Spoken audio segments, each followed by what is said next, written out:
The man who survived Hiroshima and then went to Nagasaki. This is one of those stories that sounds made up, except every part of it is documented. And it's not really a story about luck, it's about what a person carries afterward.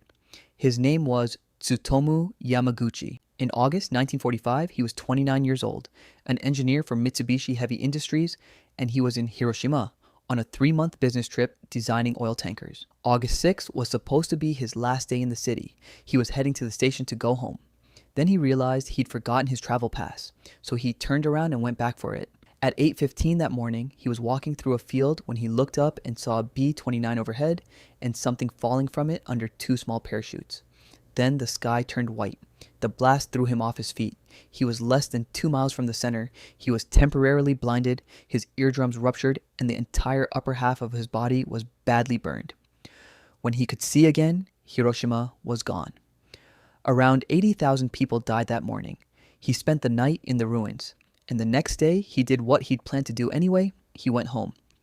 The journey there was through what he later described as an apocalyptic landscape. Collapsed bridges, fires, bodies in the streets. At one river crossing, the bridge was down and he had to swim across through the dead. He made it back on August 8th. He was bandaged from the waist up. And on August 9th, despite the burns, despite everything, he went to work. He was standing in his supervisor's office trying to explain what he'd seen. A single bomb, 1 aircraft, an entire city. His boss told him he was crazy, that no such weapon could exist. And while he was still talking, the room filled with the same white light. Nagasaki. Again, under 2 miles from the center. Again, he survived. He ran through the wreckage looking for his wife and infant son. Their house was partly collapsed, but they were alive, with only minor injuries. And here's the part that's hard to sit with. His wife had gone out that morning to find burn ointment for him.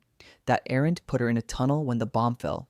The fact that he'd come home injured from Hiroshima is what saved them. The days after were the worst of it.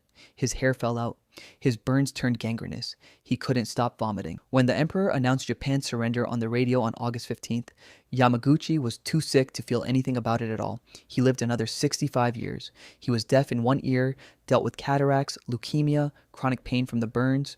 He worked as a translator, then as a teacher. For most of his life, he didn't talk about it much. That changed when he was old.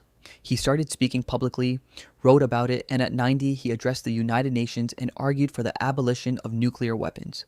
He said that having survived both, it was his duty to talk about it. In March 2009, the Japanese government formally recognized him as a survivor of both bombings, the only person ever officially given that status.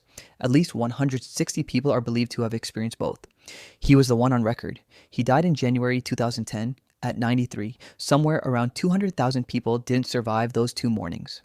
Yamaguchi spent the end of his life making sure the rest of us understood what that meant. If you want more stories like this, the ones that get left out, subscribe to the channel. New videos every week.